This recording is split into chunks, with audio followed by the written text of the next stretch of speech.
My husband left me 37 miles from home in the pouring rain. He said I needed a lesson. I didn't argue. I just watched his car drive away.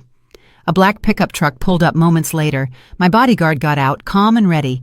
I smiled as I climbed into the passenger seat. His cruelty was over. This was his last mistake. I hit record on my phone and slipped it back into my pocket as Andrew's Mercedes pulled into the deserted rest stop.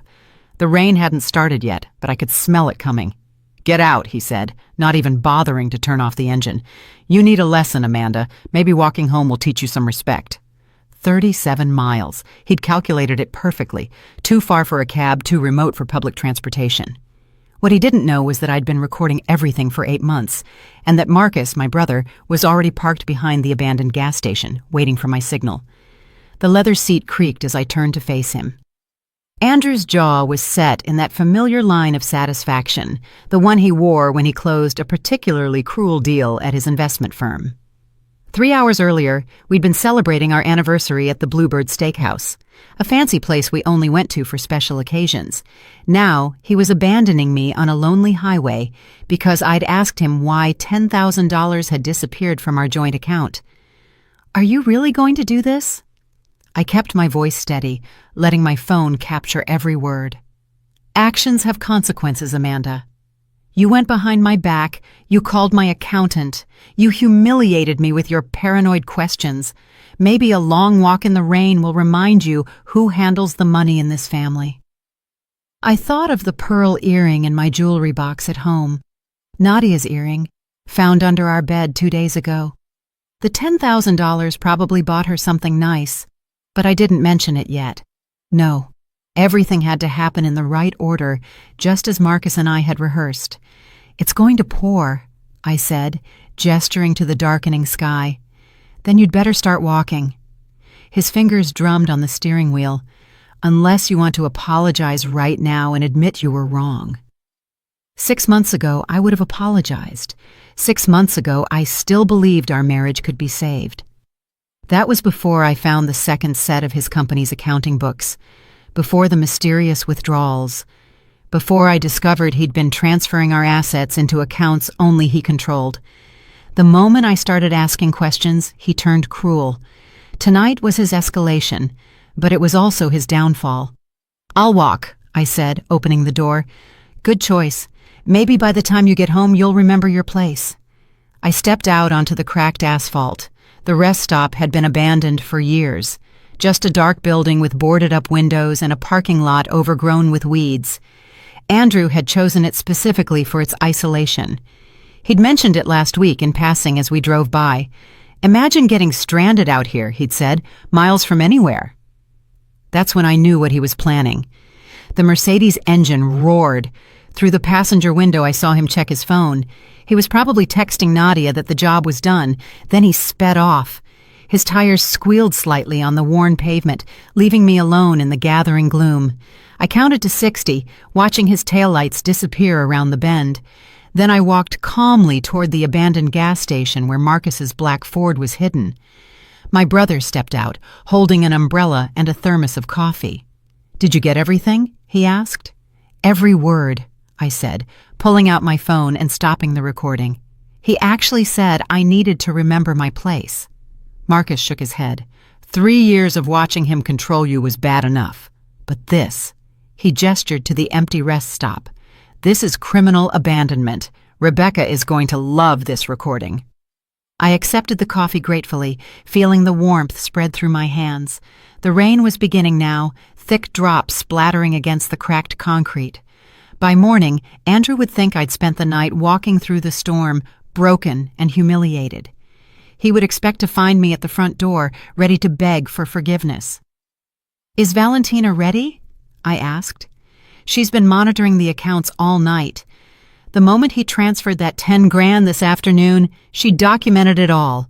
Her forensic audit goes back 2 years. He's been siphoning money into offshore accounts, probably planning to divorce you once he'd hidden enough. And Rebecca's filing the emergency papers at 9 in the morning, I added. Abandonment, financial abuse, fraud. She says with tonight's recording plus everything we've gathered, Andrew won't know what hit him." We climbed into Marcus's truck just as the sky opened up, the rain drumming on the windshield. I thought of Andrew driving home, pleased with his cruel lesson, maybe pouring himself a whiskey to celebrate putting his wife in her place. He had no idea that 8 months ago, when he started hiding money, I hired my own team. Marcus installed cameras throughout the house under the pretense of a security upgrade. Valentina, a forensic accountant specializing in financial abuse cases, had traced every single dollar. Rebecca, one of the most ruthless divorce attorneys in the city, had built a file that now filled 3 boxes. "The house recordings uploaded properly," Marcus said, checking his phone.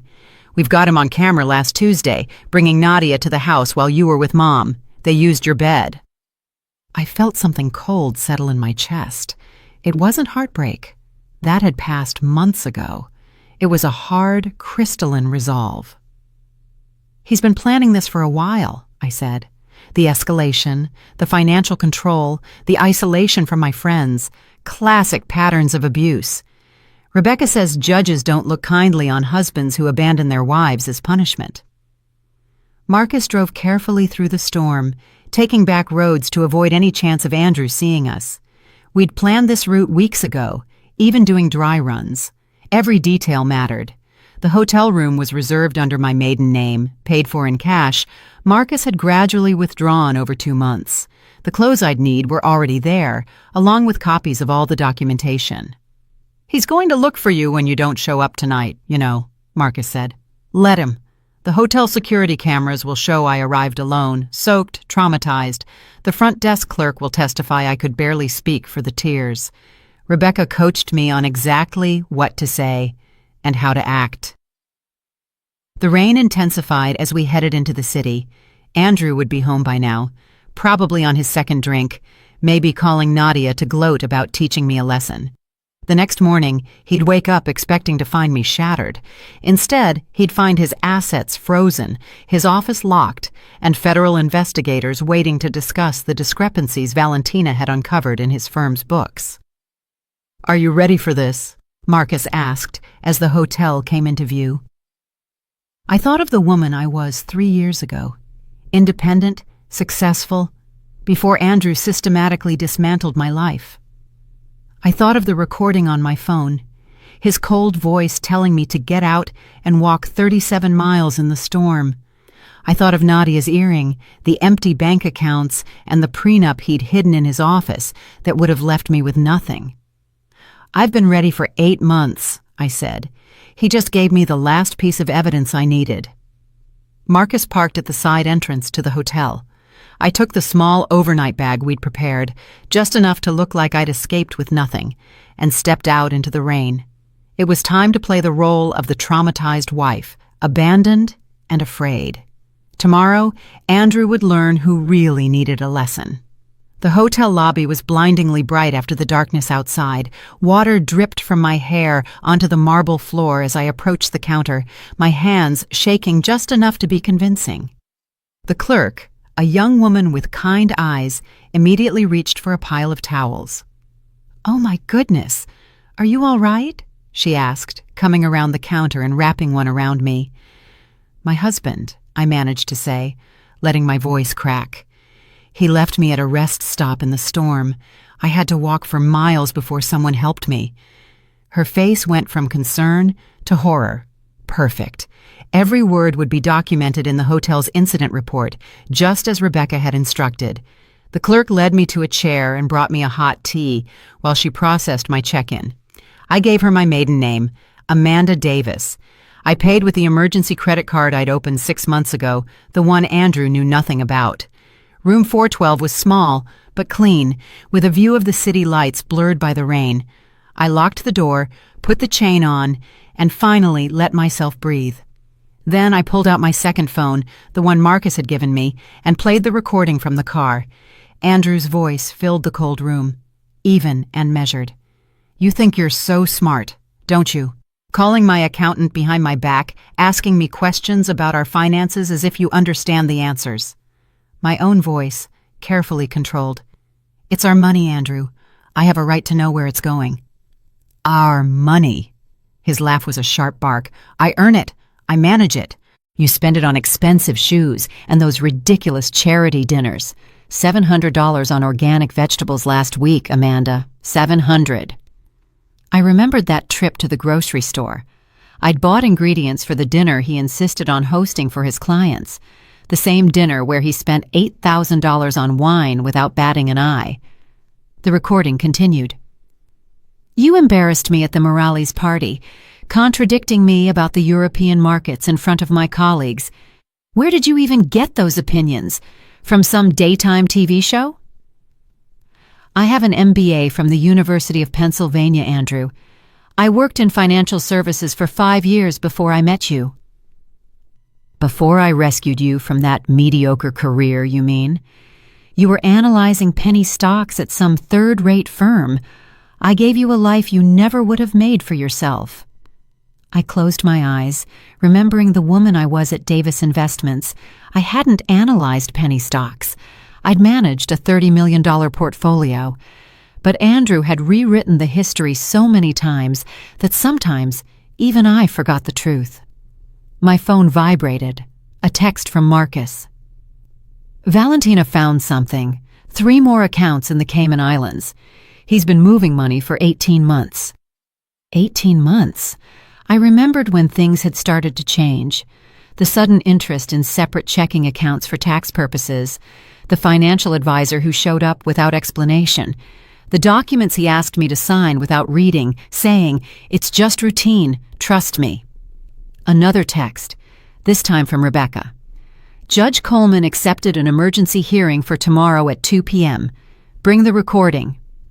Judge Patricia Coleman had a reputation for seeing through men like Andrew.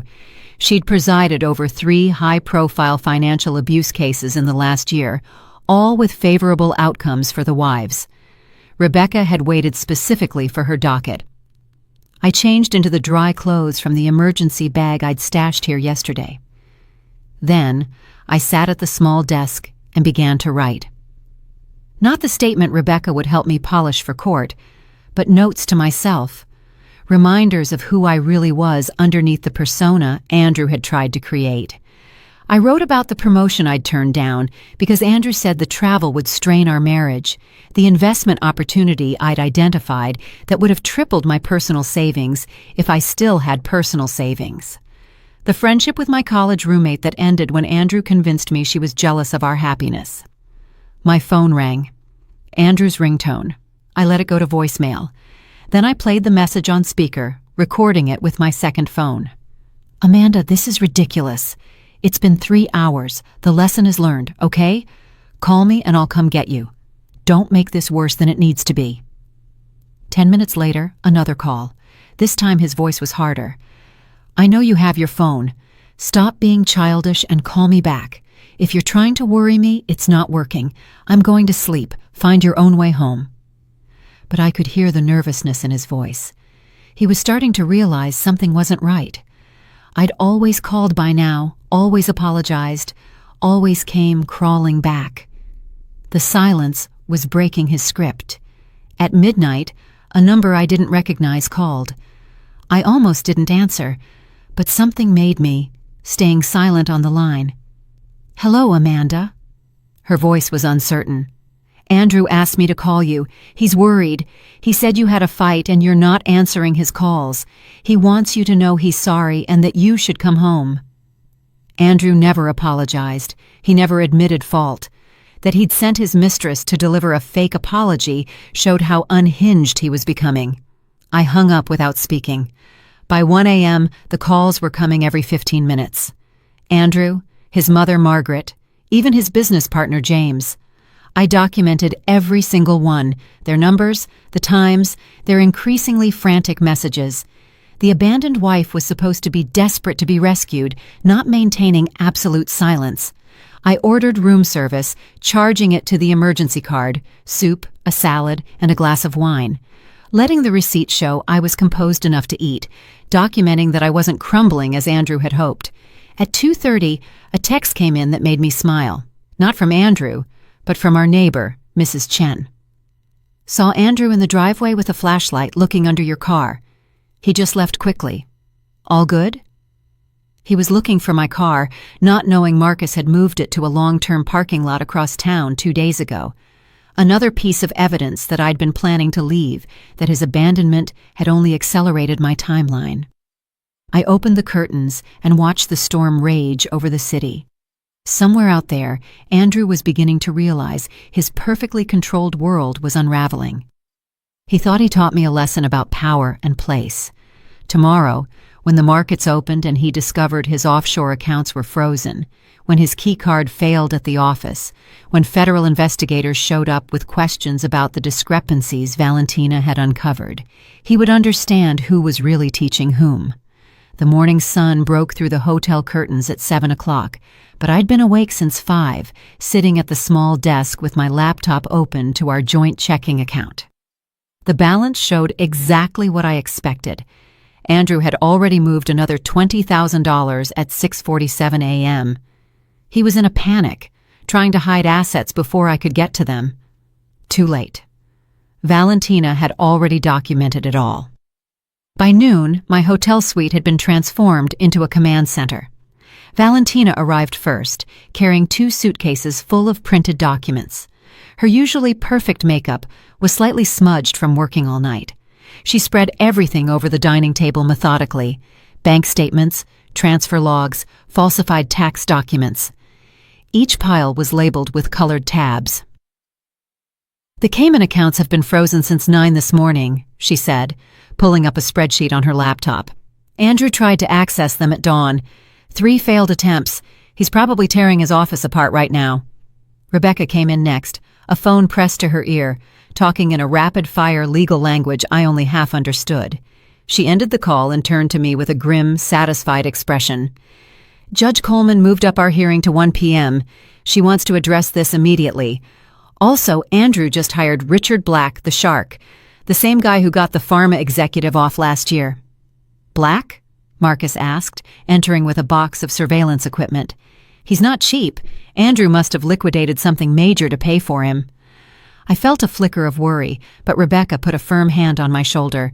"Black is good, but he can't argue with video evidence and financial records. Besides, he's going in blind. We've had 8 months to prepare." Marcus hooked his laptop up to the suite's television and pulled up the surveillance footage from our house. "I compiled the highlights, if you can call them that. Fair warning, Amanda, this isn't easy to watch." The first clip showed Andrew in his study at 2 a.m. 3 weeks ago. I'd been asleep upstairs, knocked out by the sleeping pills he'd started suggesting I take for my anxiety. On screen, Andrew carefully photographed documents from our safe, then placed them back exactly as they were. The documents were our joint investment portfolios, my mother's power of attorney papers, and the deed to the lake house my grandmother left me. "He was creating a duplicate file," Valentina explained, "making fakes with subtle changes. If you hadn't caught on, he could have slowly replaced the originals." The next clip was worse. Andrew and Nadia in our living room 2 months ago when he told me he was at a client dinner. She was wearing my robe, the silk one from our honeymoon in Cancun. They were laughing at something on his phone. "Turn it up," I said, even as my stomach churned. Andrew's voice filled the room. "She actually believed me when I said the conference was mandatory. I've trained her well. A few more months, and I'll have everything transferred. Then we can end this charade." Nadia's laugh was like nails on a chalkboard. "The prenup really says she gets nothing?" "The prenup is irrelevant. She'll never fight it. Amanda doesn't have the spine." Marcus paused the video. The room went silent except for the hum of the air conditioner. I got up, walked to the window, and looked out at the city below. Somewhere down there, Andrew was probably in his office, trying to figure out why his computer access was revoked, why his assistant couldn't reach the bank, why everything was falling apart. "There's more," Marcus said softly. "Do you want to see it?" I nodded. The next clip showed Andrew in the garage on the phone, pacing between our cars. The timestamp was last Tuesday, when I was at my book club. "Jennifer has been perfect," he was saying. "She has no idea. I'm recording our conversations. Every detail about Amanda's mom's inheritance, the Alzheimer's diagnosis they're hiding, her dad's trust fund, it's worth almost $2 million, and Amanda doesn't even know it exists. My legs felt weak. Jennifer, my younger sister, whom I'd protected from her gambling addiction for years, whom I'd covered for with our parents countless times, she'd been giving Andrew information about our family, about money I didn't even know existed. When did he contact her? I asked, my voice barely a whisper. Valentina pulled up phone records. First contact 13 months ago. Regular calls started 10 months ago, always when you weren't home. He's been paying off her debts in exchange for information. Rebecca looked at her watch. We need to get to the courthouse in 30 minutes. Amanda, are you ready for this? To see him today? I turned from the window. Show me the rest first. I need to know everything. Marcus opened another folder. This is from his office computer. A contact in IT pulled it before they cut off Andrew's access this morning. The screen filled with emails between Andrew and his lawyer, dated 6 months ago. The subject line read, Project Fresh Start.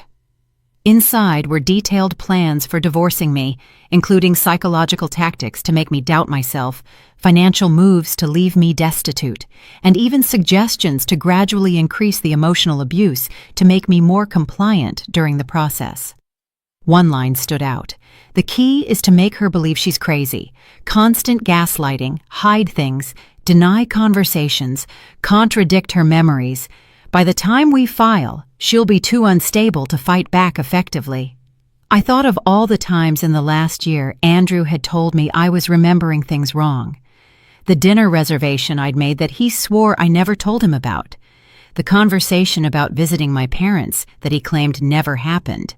The jewelry that would disappear and reappear in strange places. I had secretly started writing things down, thinking I was losing my mind. He was following a playbook, Rebecca said. This lawyer, Douglas Fisher, specializes in high net worth divorces where one spouse wants to leave the other with nothing. He's currently under investigation for ethical violations.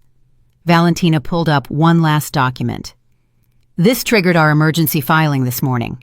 Andrew transferred $3.2 million from his firm's client accounts to a personal account in Panama yesterday afternoon. Right before he abandoned you, he must have thought he'd have more time before anyone noticed. He was running, I said, understanding dawning on me. The abandonment wasn't just about control. He knew something was coming. The SEC received an anonymous tip yesterday morning, Rebecca said with a slight smile, about irregularities in his firm's reporting. I looked at her. You, Valentina. Actually, once she documented the embezzlement, we had an obligation to report it. The weight of Andrew's crimes was staggering. This wasn't just about our marriage or his affair. He was a criminal who had used our relationship as cover while he pillaged client accounts and prepared his escape. The man I'd shared a bed with for 3 years was capable of destroying not just me, but dozens of innocent investors who trusted him with their life savings. Judge Coleman needs to see all of this, I said, gathering my strength. Every document, every recording, every piece of evidence. Rebecca smiled, the kind of smile that reminded me why she'd never lost a financial abuse case. She'll see everything. And then Andrew Carter will learn what it feels like to lose it all. The courthouse halls were marble and mahogany, designed to intimidate. I walked down them in my sharpest suit, a charcoal gray one Andrew had never seen because I'd bought it last month, specifically for this moment.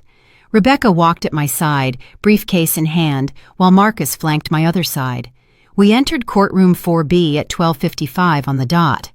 Andrew was already there, seated next to Richard Black, whose slick haircut couldn't hide the stress lines around his eyes. Andrew looked smaller, his usual imposing presence diminished by his rumpled clothes and the dark circles under his eyes. He'd clearly slept in his office. When he saw me, his expression shifted from exhaustion to pure rage. "All rise," the bailiff announced.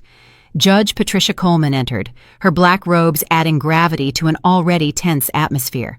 She took her seat and began to review the documents in front of her, reading glasses perched on her nose. We are here for an emergency petition filed by Amanda Carter regarding marital assets and spousal abandonment. Her voice was laced with the authority of someone who had seen every kind of matrimonial disaster. Mr. Black, I see you were retained this morning. Yes, Your Honor. We request a continuance to review the motion properly. Denied. Your client allegedly abandoned his wife in dangerous conditions last night. Time is of the essence. She turned to Rebecca. Counselor, present your evidence. Rebecca stood, her voice soft as silk. Your Honor, at approximately 8:47 p.m. last night, Andrew Carter deliberately abandoned his wife at a rest stop 37 miles from their home during a severe rainstorm. We have an audio recording of the incident. She played the recording over the courtroom's speakers. Andrew's voice filled the space, cold and clear. You need a lesson, Amanda. Walking home might teach you some respect. I watched as Andrew's face went pale. Black leaned in, whispering furiously. Andrew shook his head, gesturing wildly with his hands. Furthermore, Rebecca continued, Mr. Carter has been systematically concealing marital assets for 18 months. We have documentation of offshore accounts totaling $8 million and evidence of embezzlement from his investment firm of $3.2 million. Objection! Black jumped to his feet. These are baseless accusations. Then let's base them, Rebecca said calmly, presenting a stack of bank documents. Exhibit A, Your Honor, transfers to accounts in the Cayman Islands, all initiated by Mr. Carter without his wife's knowledge or consent. Judge Coleman reviewed the documents, her expression darkening with each page. Mr. Carter, did you abandon your wife last night? Andrew stood, adjusting his tie. Your Honor, there was a misunderstanding. It's a yes or no question, Mr. Carter.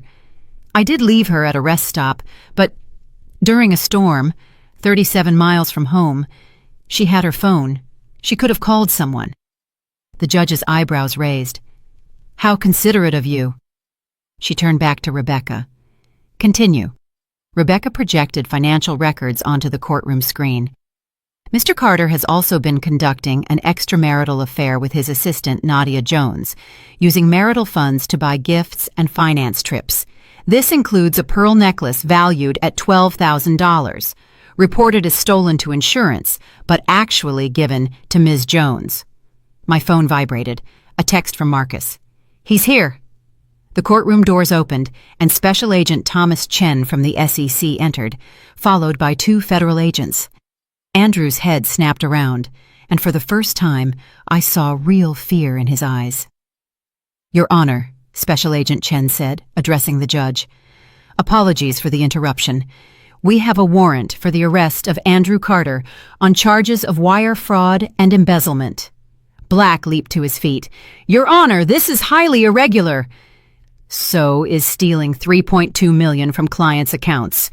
Judge Coleman replied dryly. She gestured to the federal agents. Gentlemen, please wait until we conclude this hearing. Mr. Carter isn't going anywhere. Andrew sank into his chair. His phone on the defense table lit up with call after call. I could see the names flashing. His mother, Margaret, his business partner, James, and repeatedly, Nadia. Given the evidence presented, Judge Coleman continued, I am granting the emergency order. All marital assets are frozen pending investigation. Ms. Carter is granted exclusive use of the marital home and temporary support of $10,000 a month. Mr. Carter, you are ordered to maintain a 500-foot distance from your wife. $10,000 a month? Andrew exploded, rising despite Black's attempts to stop him. That's insane! She doesn't need... Mr. Carter abandoned his wife in a storm after hiding millions in assets. I am being generous by not charging you with contempt right now. Sit down. As Andrew collapsed back into his chair, my phone rang. Jennifer's name flashed on the screen. I declined the call, but she called back immediately. And again. Rebecca leaned over. You should document that. I nodded, taking screenshots of the call log. 17 calls from Jennifer in the last hour, 43 from Andrew since last night, 22 from his mother Margaret. Even a few from numbers I didn't recognize, probably Andrew's colleagues or clients who'd heard about the federal investigation. Special Agent Chen came to our table as the judge finalized her orders. "Miss Carter, we'll need your cooperation with our investigation. Your lawyer mentioned you have additional evidence." I nodded. 8 months of documentation, financial records, recordings, emails, everything. "Your husband is looking at 15 to 20 years, if convicted on all charges." Andrew must have heard, because he suddenly rose again, pointing at me. "You did this! You set me up! This whole thing was a trap!" Judge Coleman's gavel slammed down hard. "Mr. Carter, control yourself or I will add contempt charges." "She planned it," Andrew continued, his composure completely shattered. "The recording, the documentation, she knew I was going to leave her there." "So you admit you abandoned her?" the judge asked.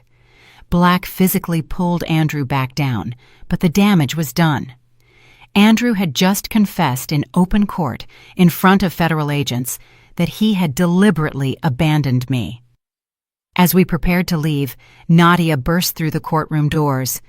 Her designer dress was wrinkled, her perfectly coiffed hair disheveled. She looked around in desperation until her eyes found Andrew.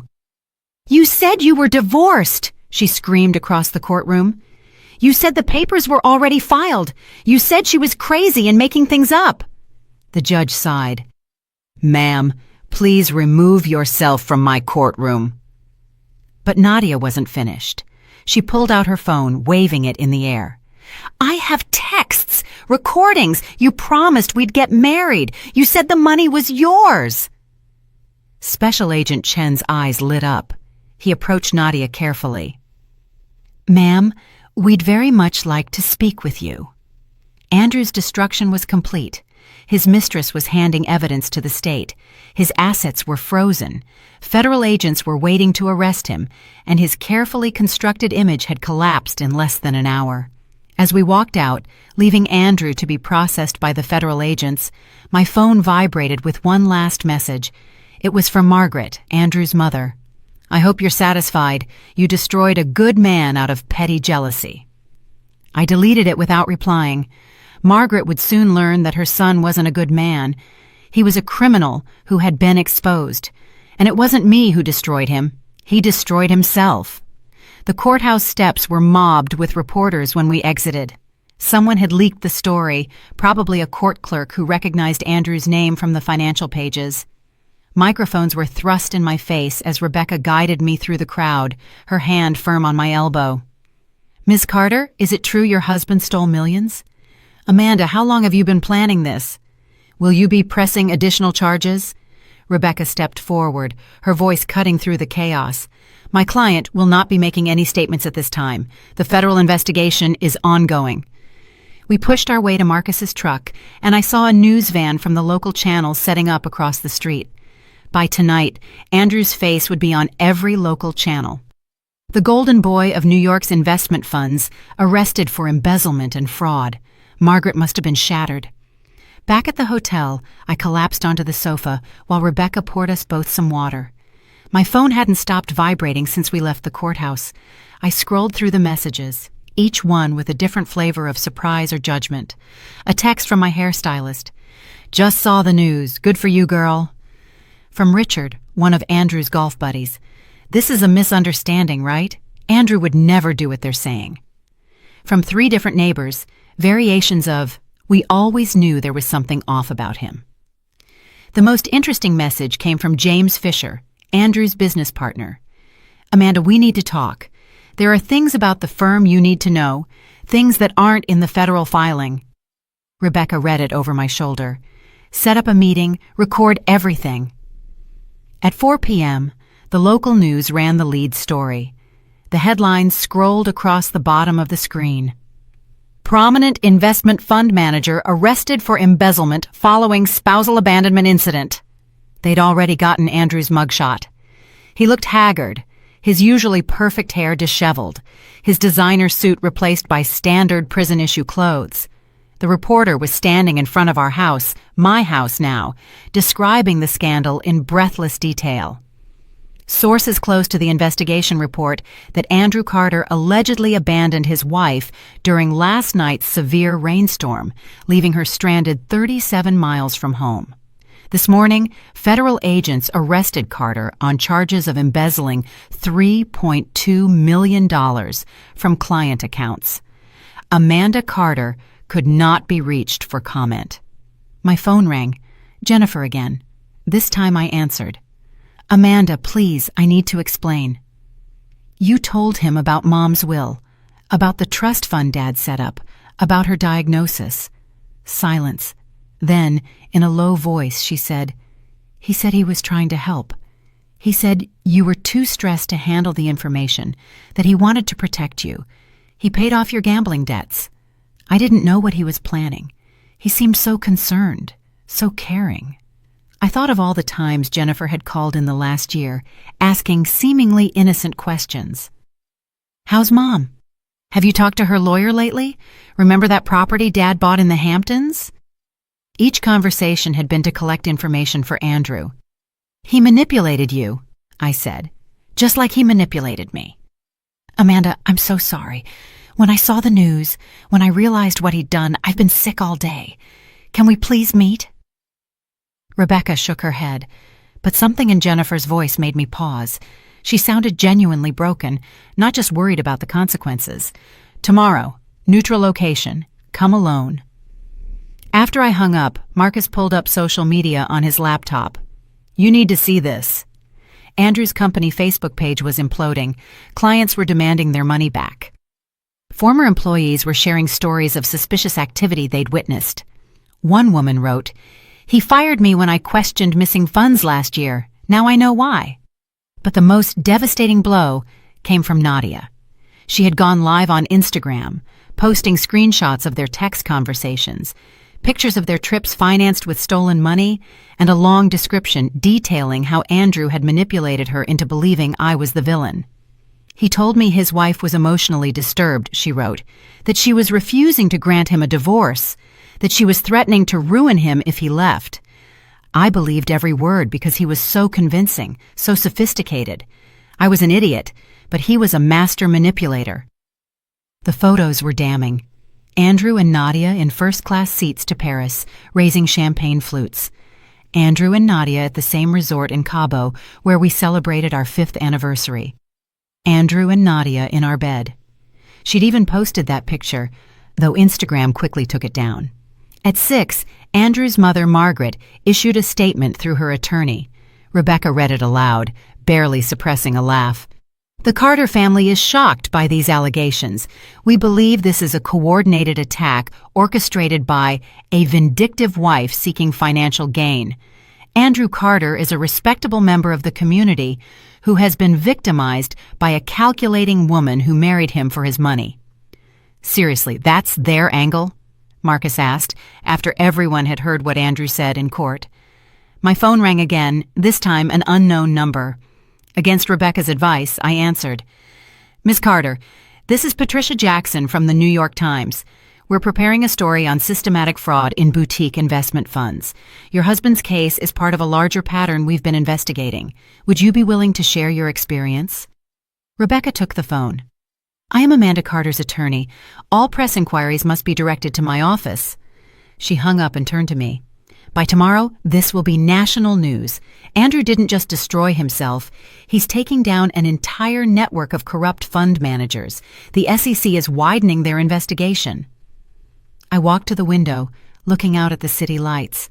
Somewhere in federal custody, Andrew was probably meeting with Black, trying to figure out how to spin this. But there was no spinning video evidence, recorded confessions, and millions in stolen money. My phone lit up with one more message, this time from David Brennan, Andrew's biggest client. Miss Carter, I want you to know that several of us, the victims, are filing civil lawsuits against your husband. However, we want to make it clear that you are not our target. We know you're a victim too. In fact, we'd like you to testify about what you observed. The irony was perfect. Andrew spent years telling me I was too stupid to understand finance, too naive to grasp business. Now his former clients wanted my testimony to help bury him. As the sun set over New York, painting the sky the color of justice, I realized that Andrew's public downfall was only just beginning. Tomorrow there would be more headlines, more revelations, more people stepping forward with stories about the man they trusted with their money.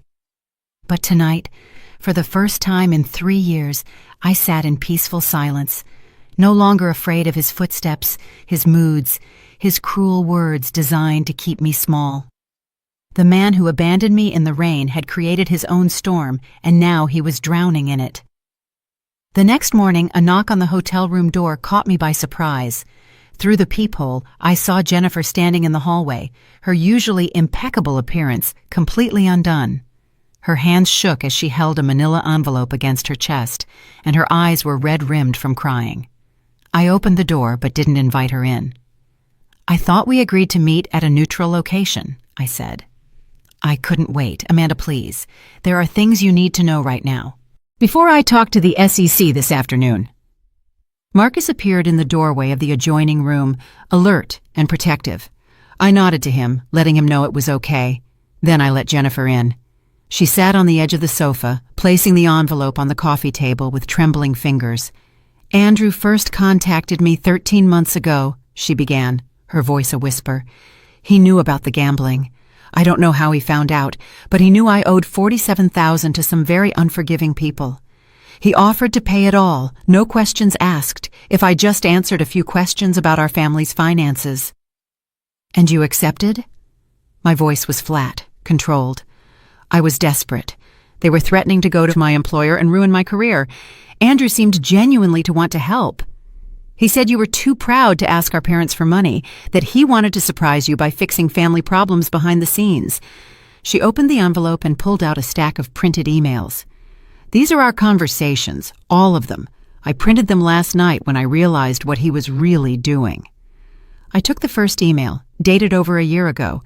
Andrew's tone was warm, concerned, almost brotherly. He wrote about wanting to be a better husband, to understand my family's dynamic so he could support me better.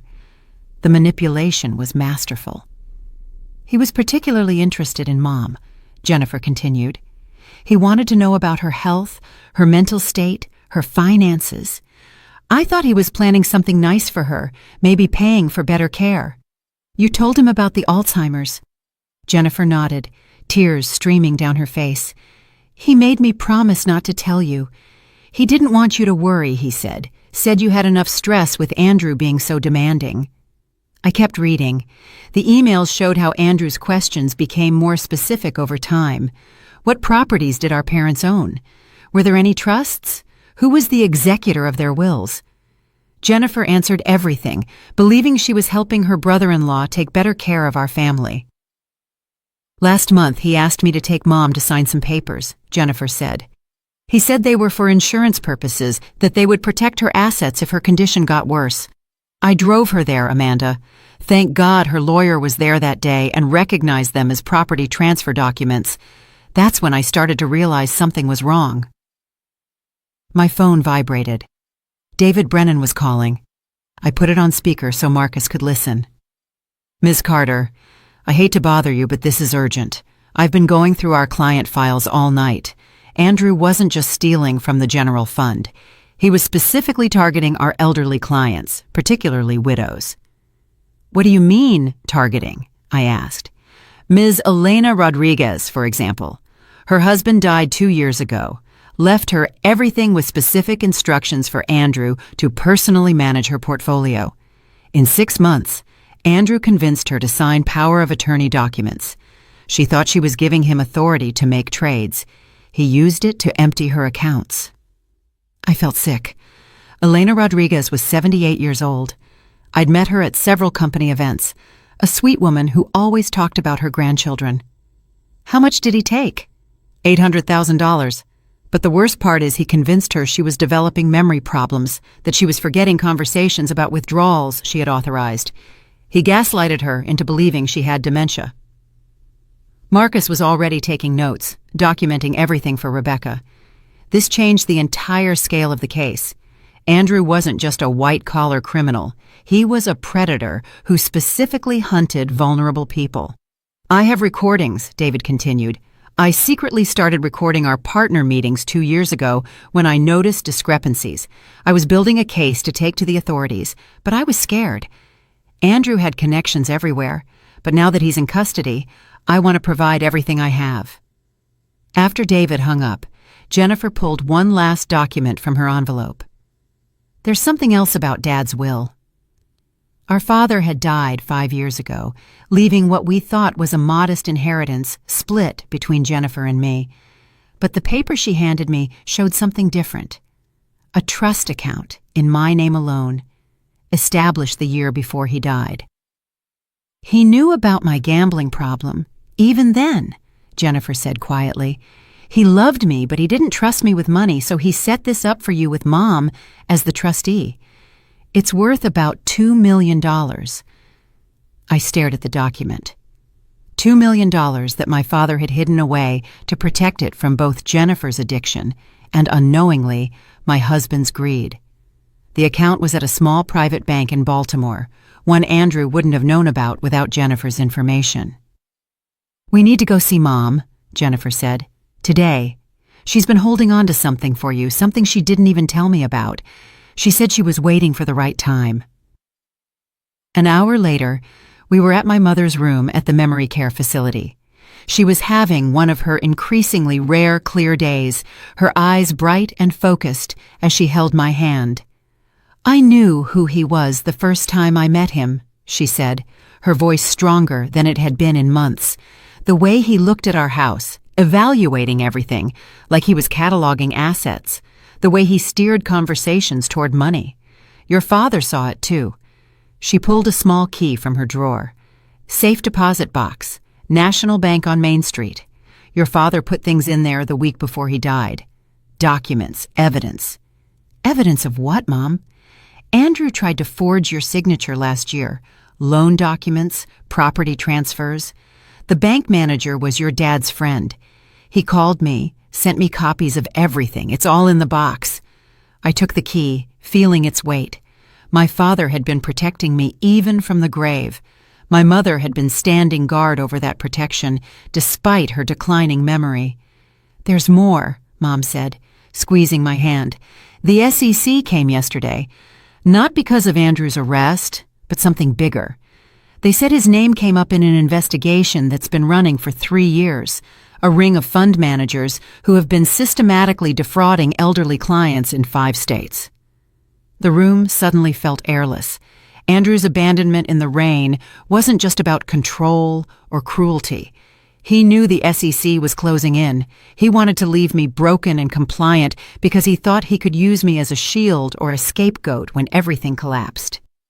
He never expected you to fight back, my mother said, a small smile crossing her face. Men like him never do. They think kindness is weakness. They're always surprised when they find out the opposite is true. As we prepared to leave, my mother squeezed my hand one more time. Your father would be so proud of you. You are stronger than Andrew ever imagined. Driving away from downtown with Jennifer beside me and Marcus following in his truck, I thought about the layers of deceit Andrew had constructed. Every revelation peeled back another layer of his criminality. He wasn't just a bad husband or a corrupt manager. He was the center of a financial abuse ring that had destroyed dozens of lives. But he made one fatal mistake. He assumed the woman he left in the rain would stay there, broken and defeated. Instead, she became the storm that would wash away everything he'd built on the backs of others suffering. The National Bank on Main Street stood like a fortress of old money and even older secrets. Jennifer waited in the car while Marcus accompanied me inside, where the safe deposit box my mother had guarded waited in a climate-controlled vault. The bank manager, Mr. Paulson, remembered my father well and handled the key with the reverence of someone who understood he was part of something significant. Inside the box was a pile of documents that made my hands tremble. Forged loan applications with my signature, dated 6 months ago. Property transfer papers for my grandmother's lake house, which Andrew had apparently tried to sell without my knowledge. Account statements for accounts I'd never seen, opened in my name, but controlled by Andrew. My father had somehow obtained copies of everything, with sticky notes in his handwriting explaining what each document meant. One note stuck to a forged power of attorney document simply said, "He will try to take everything. Don't let him." Marcus photographed every single page while I sat in stunned silence. The magnitude of Andrew's betrayal kept expanding like ink in water. This wasn't just about our marriage or even the stolen millions. He'd been systematically working to erase my financial existence, to make me completely dependent on him. Or worse, to frame me for his crimes if necessary. 4 months later, I walked into the federal courthouse for the first day of Andrew's criminal trial. The media attention had only intensified since his arrest. News vans lined the street.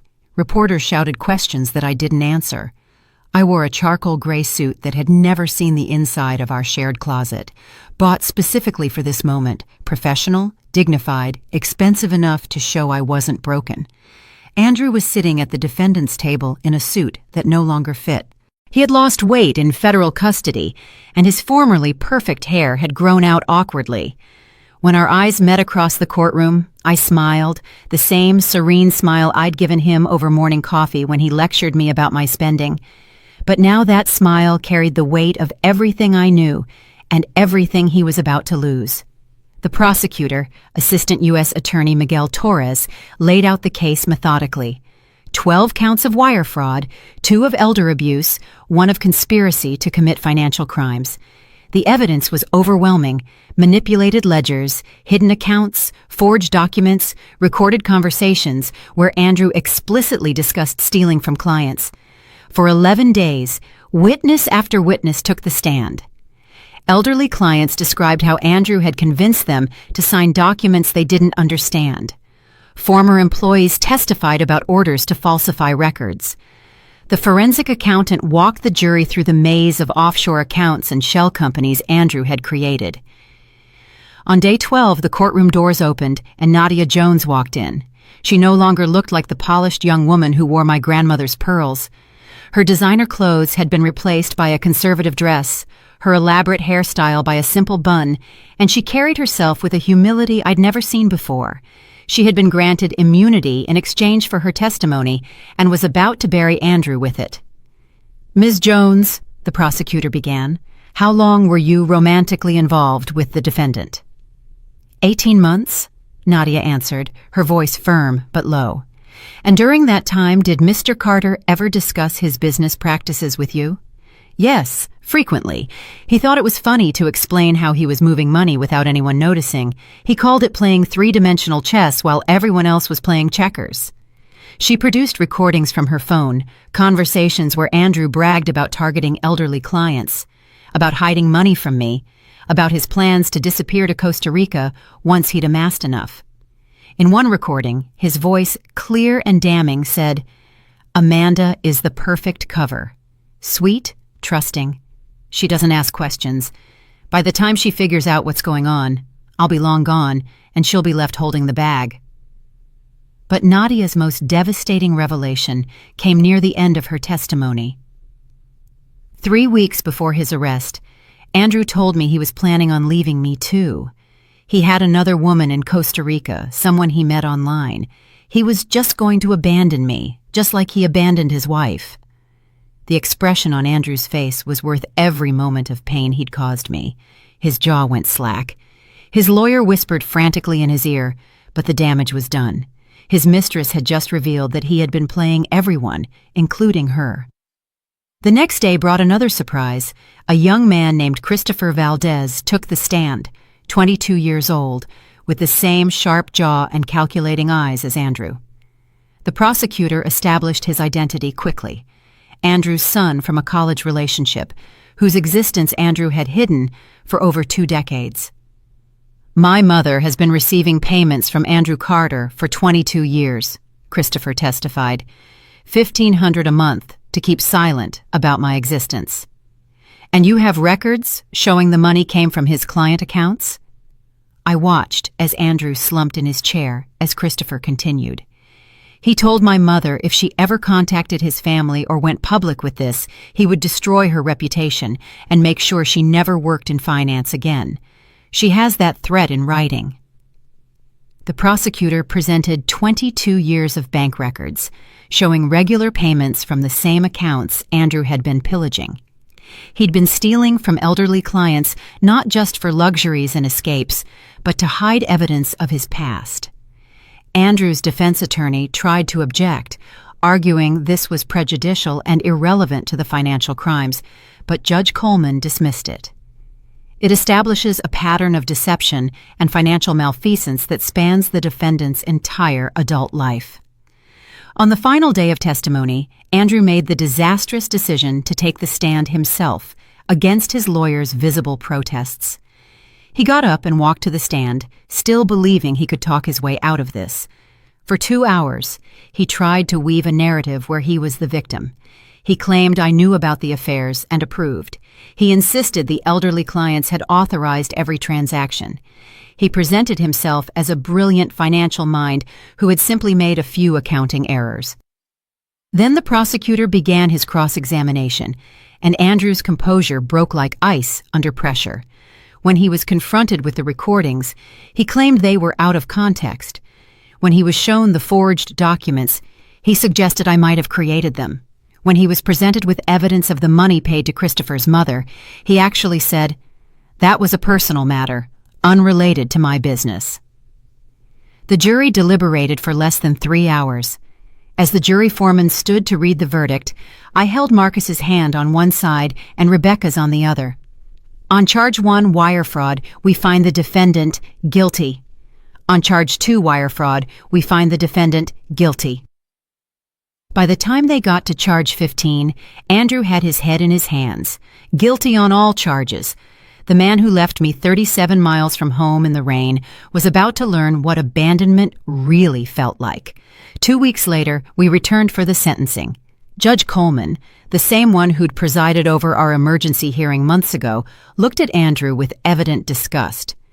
"Mr. Carter, you preyed on the most vulnerable members of society. You betrayed the trust of clients, colleagues, and family. You have shown no remorse, accepted no responsibility, even when confronted with overwhelming evidence of your crimes. This court sentences you to 96 months in federal prison without possibility of early release." 8 years. Andrew would spend 8 years behind bars. As the marshals prepared to lead him away, he turned to me one last time. "This isn't over," he shouted. I stood and spoke clearly, knowing the courtroom microphones would pick up every word. "You're right. The civil lawsuits begin next month." The marshals led Andrew away in chains, and I walked out of the courthouse into a September afternoon that felt like the first day of spring. The civil lawsuits would begin next month, with 17 of Andrew's victims seeking restitution. But that was Rebecca's battlefield. I had something more important to build now.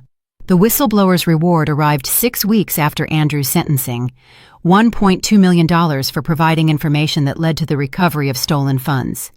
Combined with the assets the court awarded me and the trust fund my father had protected, I suddenly had the resources to do something meaningful with the pain Andrew had caused.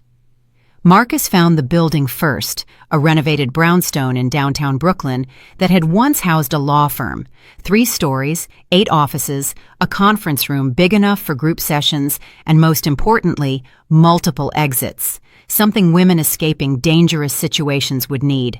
We signed the lease on a Thursday. By Monday, the Phoenix Foundation had a home. "We need proper security systems," Marcus said, walking the empty rooms with his tablet, taking notes. "Panic buttons in every office, secure entry, surveillance that actually protects people instead of monitoring them." Valentina arrived with boxes of filing systems and encryption software. "I've already had 3 forensic accountants offer to volunteer their services. Word is spreading in the financial community about what we're doing." Rebecca had taken a leave from her practice to help establish our legal aid program. "We have to be careful how we structure this," she said, spreading incorporation papers over the conference table. "We're going to be dealing with dangerous situations, angry husbands, potential legal retaliation. Everything has to be bulletproof." Within a month, we had our first client, Maria, a teacher whose husband had hidden her savings and threatened to report her to immigration if she tried to leave, even though she was a citizen. Valentina found the money. Rebecca filed the papers. Marcus arranged for safe transportation. I sat with Maria as she cried, remembering my own tears in that hotel room the night Andrew abandoned me. Jennifer came to the foundation on a rainy Tuesday, 3 months sober, and carrying a box of donuts as a peace offering. "I want to help," she said simply. "I know what it's like to be manipulated, to be so desperate you betray the people you love. Maybe I can help others see the signs before it's too late." She started as a volunteer, answering phones and filing documents, but Jennifer had a gift for talking to women who called in crisis. She understood desperation and shame in ways even trained counselors sometimes couldn't. In 6 months, she was leading our support groups, sharing her story of how Andrew exploited her addiction for information, helping others recognize when they were being used. My mother came to visit on one of her clear days, with Marcus driving her carefully through the city she had once known so well. She sat in my office looking at the framed photos on the walls, women who'd given permission to share their success stories, radiant faces in front of new apartments, at graduation ceremonies with children they'd managed to keep safe. "Your father would be so proud," she said, touching a photo of a woman who had escaped with 3 kids and was now in nursing school. "He always said the best revenge against cruelty was kindness to others." She pulled an envelope from her purse. "This came to the house. I thought you should see it." Inside was a newspaper clipping from the prison bulletin. Andrew had been elected treasurer of the Inmates Investment Club. Even behind bars, he was trying to maintain his image as a financial genius. I almost laughed at the absurdity of it. The surprise volunteer came 7 months after the trial. Nadia Jones was at our reception desk. She no longer looked like the woman who wore my grandmother's pearls. She had cut her hair short, traded the designer clothes for simple slacks and a button-down shirt, and carried herself with a humility I had never seen before. "I've been in therapy," she said, sitting across from me in my office, "working through how I got involved with someone like Andrew, why I ignored the red flags, why I participated in hurting you. I know I can't undo what I did, but maybe I can keep other young women from making my mistakes." She started giving talks at universities, warning business students about older men in positions of power who promised career advancement in exchange for companionship. She was brutally honest about her own choices, taking responsibility while explaining the gradual manipulation that made those choices seem reasonable at the time. "He made me feel special," she told a group of grad students one night, "like I was smarter and more sophisticated than other women my age. By the time I realized I was just another pawn in his game, I was in too deep to see a way out." A year after Andrew's sentencing, a letter arrived at the foundation. His handwriting was still perfect, even on prison stationery. 4 pages of vitriol blaming me for his downfall, claiming I had orchestrated everything from the beginning, that I had trapped him.